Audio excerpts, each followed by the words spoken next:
I'm very excited to bring on the next speaker. From an idealist working in India to the enterprises he creates today, our next speaker shows us how traditional charity often fails, but how a new breed of social entrepreneur helps make people self-sufficient and can change millions of lives. Please give it up. Give a very big, playing full out kind of welcome from the Yes Group for Toby McCartney! Hi there, my name's Toby McCartney, and today I'm talking about how entrepreneurs can become social entrepreneurs. It's so important that we as social entrepreneurs start thinking with our mind, getting out of the box and start thinking about schemes that are built from the perspective of those who need our help. That's what today's all about. I'm going to show you how to do it without any money needed. Enjoy.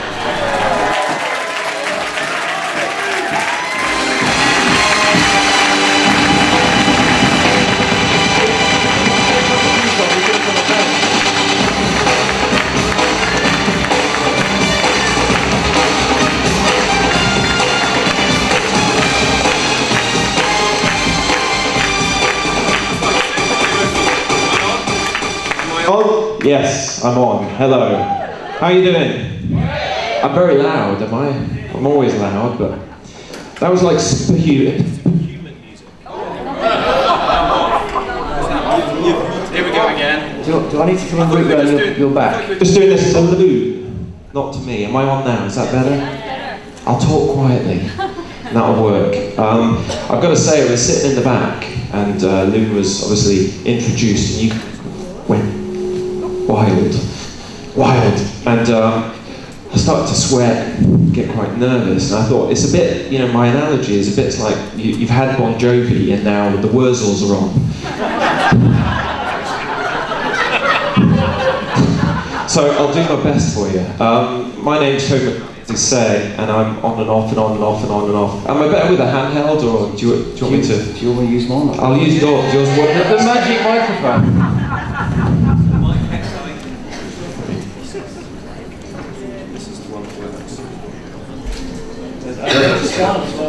It makes me smile. It looks weird, I know.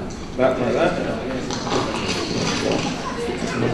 that. Just bend it where you need it. Right. Excellent. Okay. God, these things are weird. These. I'm more like Madonna than the Wurzels now. Okay, as I say, my name's Toby McCartney, and I feel like a bit of a fraud, I've got to be honest, because I don't have any qualifications. I left school without any qualifications, and well, that's actually a lie. I did get one C grade GCSE in biology. Thank you. So, the reason I got that is because I knew all the questions about women's anatomy. That's the only questions I could answer on the whole exam sheet. But so that's my C grade. So I feel like a bit of a fraud because I call myself. Are my slides on? If I. Look, so this is my title, my new title. I was called the business guru up where I live. I've come down from Scotland. I was running a master practitioner. Some of the guys over on this side have been on my program. I'm actually an NLP trainer. And I've been here about 2 hours, just finished a master practitioner, and a great crowd, they're a fantastic group of people. They gave me a standing ovation. There's no pressure for you guys to have to do that, of course, but it's entirely up to you. But they've given me this new title. It's called a social entrepreneur, and I feel like a bit of a fraud because I can't spell the second word. I can only spell the first bit of it. But what I'm all about is creating business from nothing. I love business. I've always been in business, and as I say, I left school with no qualifications apart from my GCSE in biology. But I was always just doing business, and that's really why I failed everything. It's all I know, and it's where I come from. And so, kind of, yeah, this new title that they give me, and what I hope to do today is to inspire you with some of my business ideas, some of the social schemes that we're creating in the world today, for no money. I don't want your money. In fact, they gave me a table and they said, well, you can sell all your products and stuff. I don't even have any products. I've let you guys down as the Yes Group, because I know you want to rush to the back and buy stuff, but you're going to have to buy Loon's stuff. Where's Loon? Buy his stuff, because I haven't got any stuff. So, but there we go. So anyway, let me take you through my little presentation and what I think about business and the new entrepreneur. See, how many people are entrepreneurs? How many people would call themselves, could spell entrepreneur? Great, come on, yeah. Great. So there's a lot of people in business here, and even if you're not in business, you have the potential to be a social entrepreneur. Even if you are penniless, the guys whose credit card failed over there, you could still be a social entrepreneur. You don't need your card to work. It doesn't matter about money. And that's really what I'm here to talk to you today about. Now let me see if this is going to work. I've got a compressor. It wasn't supposed to do that. This is my little girl, and so I don't even have any posh slides. I've got to show pictures of my family to you to hope that you like me because of it. That's terrible. But so basically what this is all about is I realised, because of my little girl, she's just 2 years old, that sometimes gets an R, but I realised that she's much cleverer than I am for a start, and I'd been away working and I'd come back and I saw that she was putting together a 5-piece, this is really weird, this thing, a 5-piece Peppa Pig. Everything's Peppa Pig. You got kids? Peppa Pig. They love Peppa Pig. And she's putting this 5-piece Peppa Pig jigsaw together. And I was watching her do it, and I was fascinated by the way she, you know, the first few times I could see the frustration starting to build, and I thought, oh, she's going to walk out the room or something. But she really kind of stuck with it, and she started to put the pieces together, and then, as if by magic, she put the 5-piece Peppa Pig jigsaw together, and I thought, I was quite amazed. I went away, and I came back a week later, and my little girl, she'd put together a 20-piece. She's a genius, by the way, this is where I'm going with this. That's a genius. She'd put a 20-piece Peppa jigsaw together, and I thought she did that just because she was curious about doing it, and not because of any policy or theory. And I, since been at school, since failing everything, as I say, I've been against policy and theory. I really don't like it. Are there any HR managers in here? You're going to hate me, if you are. But I realised that her curiosity and her drive to do it, just not for anything special, just wanted to put the piece of Peppa Pig jigsaw together. And I think of that like business, especially social business. When I think about creating social business, if governments do it, what I find is they kind of get these people together, and they're fully qualified, they've got lots of qualifications, and these people will, if it was for my daughter's jigsaw as an example, they would come in with fully qualified people, and they would write a report, an extensive and probably expensive report, on putting together the Peppa Pig jigsaw. Then what they would do is they would probably get some HR managers in, and perhaps some EU policy on the sharpness of the jigsaw, because they're going to be sharp, just in case you put it in your mouth. And the result of all of this, at the end of all of these papers and this extents that our governments go through, is actually nothing. My daughter still wouldn't know how to put together a Peppa Pig jigsaw if it was down to our governments. But here's the thing, and here's what I'm here to tell you today, really, that it's not just down to our governments to solve the problems that we've got in the world. Now, that might be quite weird for some of you to think about. But it's not down to our governments to solve the issues of the world. It's actually, I think, down to us, the entrepreneurs, the people with the entrepreneur's mindset. How many people think they've got an entrepreneur's mindset in here?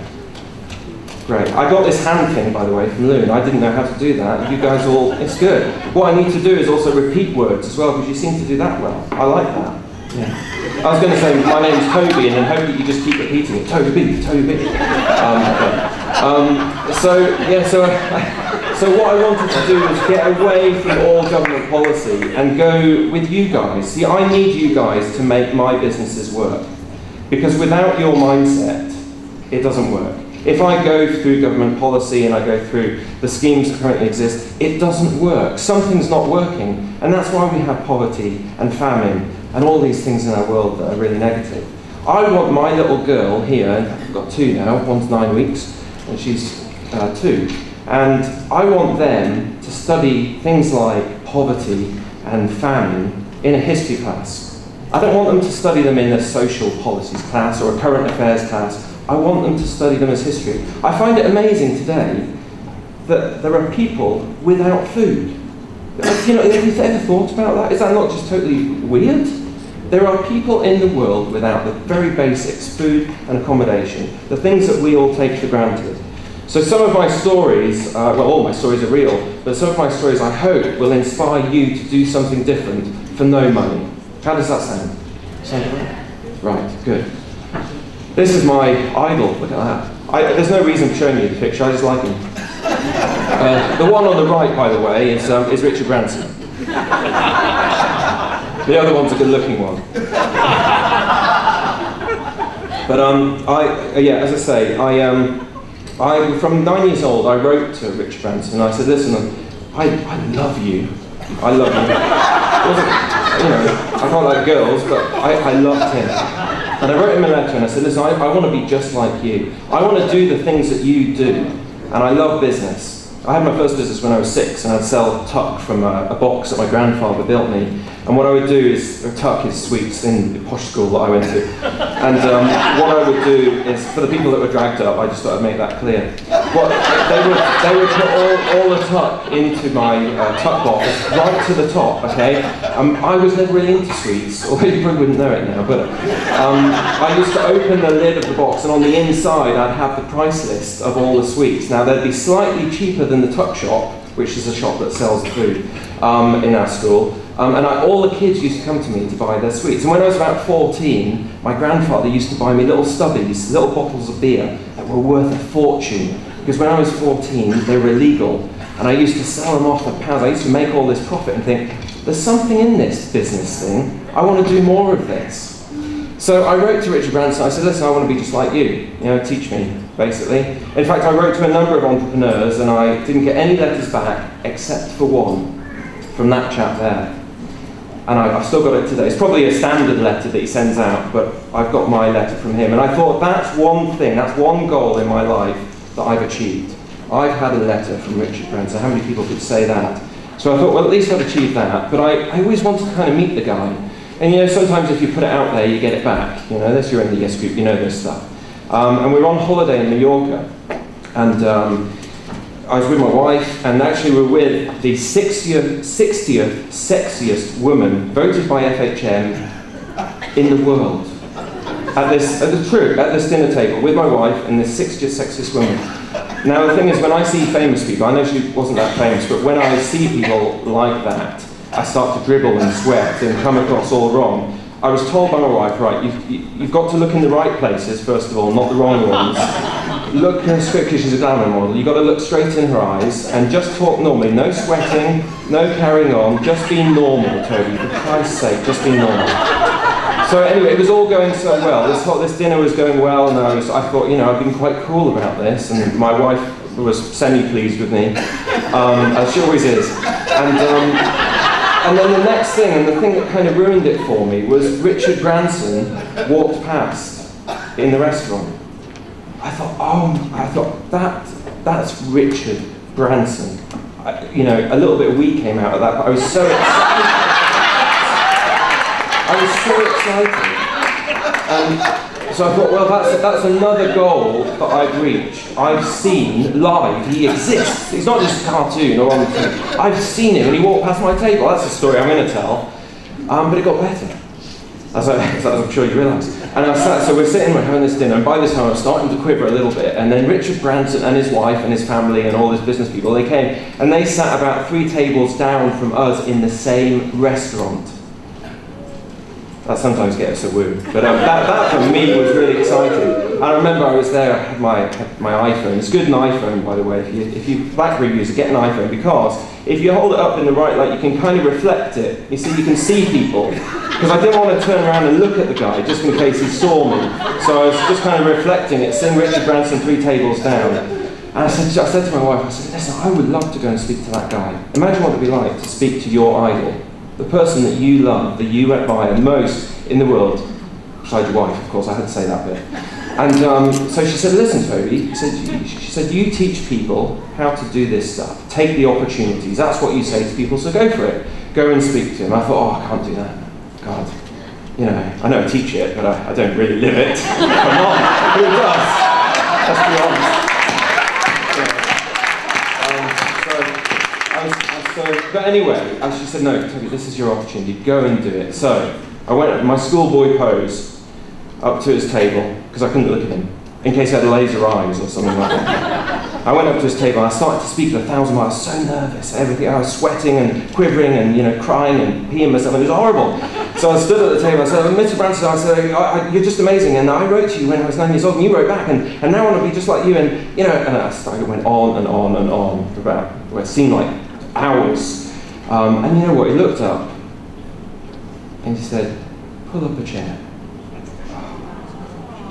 I pulled up a chair as quick as I possibly could, just in case he changed his mind. And I sat with him for 2.5 hours. His dinner was cold, and I got 2.5 hours with my idol.